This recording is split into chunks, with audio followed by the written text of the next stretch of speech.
Hey everyone, this is Will with Indigo Creek Outfitters, and this is the Boatyard. Thank you so much for tuning in today. Today I'm going to go through our standard day rafting safety talk.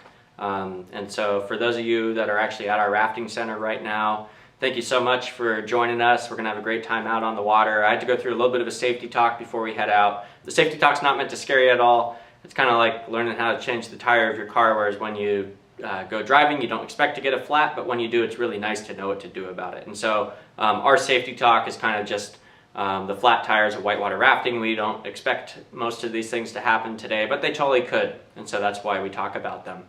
Someone in the group is going to have our safety talk checklist, and as I go through the safety talk, you can kind of check things off to make sure that I don't forget anything. And this list is in the description below, so you can also download it online if you're following them along online. The first item on our list is dehydration and sunburn. It's just really important to drink water, stay hydrated. If you have your own personal water bottle, that's awesome. You can fill it up here at the faucet. If you don't have a water bottle yet, you can buy one over there. We've got some for sale. We do carry quite a bit of water with us in the raft, and so if at some point you need to refill your water bottle, just let your guide know. We'll get you some water. Sunscreen's a great thing to put on. I'd encourage you to put it on here or while we're driving to the river. You want to avoid putting it on like right above your eyes because if you get splashed, it could drip into your eyes and that burns a lot. Also, you might avoid putting it on the backs of your legs because that will feel like you're rafting on a very slippery banana. The next item on our list is life jackets. So the most important element of safety on our trips is the personal flotation device, also known as a life jacket. We wear these 100% of the time while we're on the river. From the moment we launch until we take out, we're going to have a life jacket on. It's important that we wear a life jacket, but it's also important that these fit correctly. Our life jackets are these very fancy, fashionable, high float PFDs. The first thing that I like to do when I'm putting on a life jacket is I loosen up the side straps. And that's because the person that was wearing it before you had it cinched down really tight. If you don't loosen these things up, then it's not going to feel like it fits you correctly. So this is what you're going to do. You loosen up the side straps like that. Then you go ahead and throw it on. This back flap right here, it's really important that this is popped out and not tucked in. If it's tucked in, all the photos of you rafting today will make you look like a hunchback. So make sure it's popped out. Then you go ahead and buckle it up like this. Now that the life jacket's on, it's important that I cinch it up nice and snug. Right now it's too loose. If I came out of the raft, it would float up above my face like this, and that's not comfortable. It doesn't look cool, and that's not going to help you a whole lot if you're actually in the river. So you're going to have a friend cinch it up for you. You can kind of do it on your own. Sometimes it's hard to find these straps though, so sometimes it's handy to have a friend help you out. Like I wish I had a friend right now to help me out. There it is. Alright, so a good way to test the life jacket is to give it a tug. If it doesn't go up above your ears, then you're good to go. If it's really loose, then let's cinch it down a little bit more. We wear the life jackets because of what we call out-of-boat experiences, and there are two types of out-of-boat experiences. The first is what we call an intentional swim, and the second is what we call an unintentional swim. Whether you're intentionally swimming or unintentionally swimming, there's a few things you can do to keep yourself safe and comfortable in the water. The first is to remember to breathe. You're going to pop up to the surface of the river.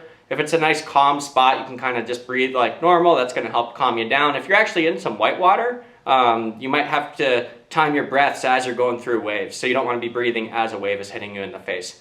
The next thing you should do is look around and become aware of your surroundings. Our rafts are typically very bright yellow. Sometimes we've got gray boats also, but normally we've got yellow boats out there.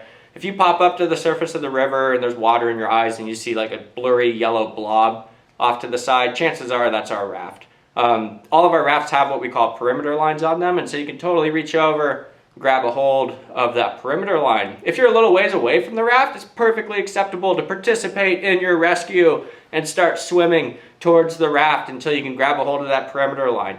If you actually find yourself in a rapid where you can't easily swim to the raft, you might take what we call the downstream swimmer's position. If the river is flowing in this direction, you're going to face downstream and you're going to get your toes up above the surface of the water just like this. Now some of us call this the California lawn chair position. This is definitely the best way to navigate whitewater, you know, if you're on your own little solo adventure. So you face downstream, get your toes up. The reason you don't want your toes dangling down below is because there's all sorts of things down below that you could potentially like stub your toe on, hit your knee on. You never want to try to stand up in fast-moving water because it presents a hazard called foot entrapment. And so foot entrapment is when your foot actually becomes stuck on something down below, and then the current, pushes your upper body down into the river. So that's not a good position to be in. This downstream swimmer's position kind of eliminates that hazard because your feet are nowhere near the bottom of the river. As guides, we say if we can see your nose, we can see your toes, then you're probably going to be safe and okay as you cruise downstream. Now in this position, your toes are up above the surface of the water. You can still look around. You can kind of like octopus around if you need to. In this position, the lowest part of your body in the water is your butt. And so if you do go over like a really shallow area in the river, you might feel like a rock or two as you're cruising downstream. And that's perfectly okay because no one in the history of whitewater rafting has ever become butt entrapped. There's been foot entrapments, but as of today, there's never been a butt entrapment. And so that's why we feel really comfortable with people being in this position. Now the next thing that's going to happen is someone's going to pull you back into the raft. And that could be your guide or it could be another guest that's on the trip with you. If you're the person pulling someone in, it's really important that you pull them in correctly and in a safe way. The best way to pull someone in is by these shoulder straps with the swimmer facing you. You should be able to make eye contact with them, and you can grab their shoulder straps and kind of say 1, 2, 3, and then you're going to pull them with all of your muscles into the raft. Now, the only way to pull someone in, again, is with them facing you with the shoulder straps used to pull them in. You don't want to use any other method. You don't want to grab them by the neck because that feels uncomfortable. You don't want to grab them by the arm because you're going to possibly hurt their shoulder. So again, if you're pulling someone in, if you're pulling me into the raft, please use my shoulder straps to make sure I'm facing the raft. If they're facing away from the raft, you might bend their back in a really funny way. So let's say that you're going for an extended solo adventure down the river. This might be a time that we use a throw bag to reel you back in. And this is what a throw bag looks like. All of our boats have a throw bag inside of them. We very rarely ever actually use these things, but when we do, it's important that you know how they work. So your guide would hold on to this end here. We're going to throw you the bag. We'll call out your name, blow a whistle. We will get your attention somehow, and then we're going to throw this thing to you. Now, the bag should hypothetically land pretty close to you. If we miss by a little bit, then it's perfectly okay and highly recommended that you make some moves to get over to this thing. Now, what you really want to do is hold on to the rope and not the bag. If you hold on to the bag, you're going to keep on going for like another 80 feet because the rope will keep coming out. If you grab a hold of the rope, you'll create a direct line of contact back to the raft, make it a lot easier for us to pull you in. You'll continue to face downstream. You can throw the rope over your shoulder. This back flap will pop up and create a nice air pocket from which you can breathe. It'll be like a nice gentle massage as we pull you back to the raft. Once you're there, we'll spin you around and pull you right back in. Now, you never want to wrap the rope around any part of your body like this or like this. This is bad. And so you just want to hold on to the rope just like this over your shoulder. We'll pull you back, spin you around, get you back into the raft. So the next few items are definitely flat tires of whitewater rafting. Wraps, flips, high sides. The basic concept is that if your raft floats into some sort of obstacle, like a rock, floats into it sideways, it could potentially just bounce off of that obstacle. It might ride up on that obstacle and wrap around it because of the force of the current.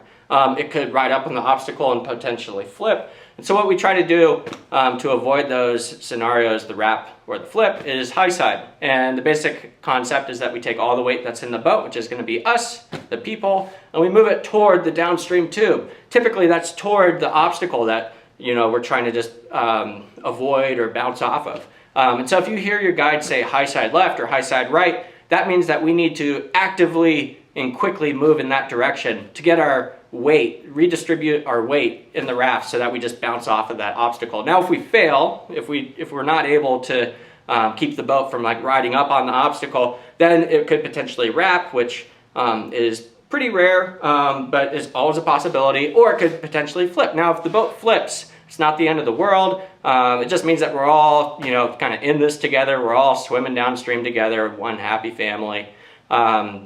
All the things that I've already talked about still apply. And so you'll pop up to the surface of the river, remember to breathe, look around, become aware of your surroundings. If we got other boats on the trip, they should be swooping in pretty quickly to kind of help fix the situation. And most importantly, you'll get your feet away from the bottom of the river. Now, it also presents an opportunity to find yourself underneath a raft. And you'd know that you're underneath a raft because it'd be very dark and quiet, kind of zen-like but it's not a great place to hang out.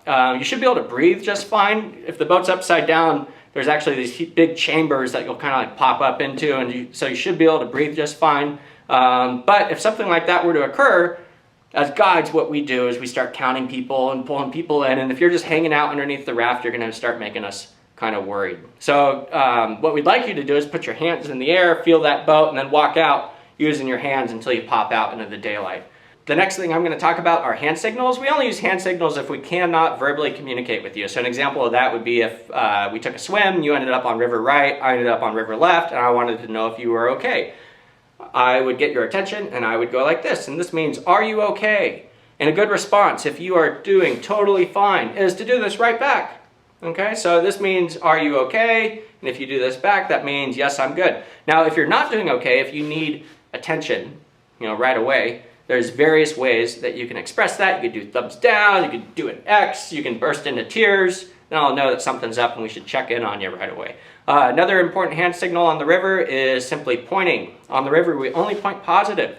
If you ended up in the river and you were in your downstream swimmer's position, cruising downstream, and we saw some sort of hazard, like an alligator or a tree in the river that we didn't want you swimming into, we would get your attention and we would point you in the direction that we wanted you to swim. So if you are in the river and you see one of us pointing, and we're, trying to communicate with you and we're pointing, that means that you should aggressively swim in that direction. So you can abandon that downstream swimmer's position and get moving in the direction that we're pointing. The last thing that I'm going to talk about today is land safety. And the truth is that when accidents happen on whitewater rafting trips, it's most common for them to happen on land. So we've got a parking lot out here with vehicles that are moving around, so you'll want to kind of pay attention to that. When we get to the put-in location, there's large slippery rocks that we're going to walk on, so you just want to be extra cautious there. When you're getting in and out of the boats are going to move around a little bit. It's really good to use like 3 or 4 points of contact so you don't take a tumble as you're loading or unloading. Southern Oregon is covered in poison oak, so if you're not familiar with poison oak and we do stop somewhere, if we see some, we're definitely going to point it out to you, but you should kind of be proactive and not like throw your life jacket into very nice looking green bushes over there. So that's our safety talk, and if any of you have any questions, our guides are around right now and you can kind of ask away. The next thing that we're going to do is get everyone suited up in life jackets and helmets. We just want to make sure everything fits before you leave here today. You do not need to wear your life jacket and helmet in the van to the river, but you need to make sure that it ends up in the van. So anyway, here we go. Thank you so much for joining us today, and let's go rafting.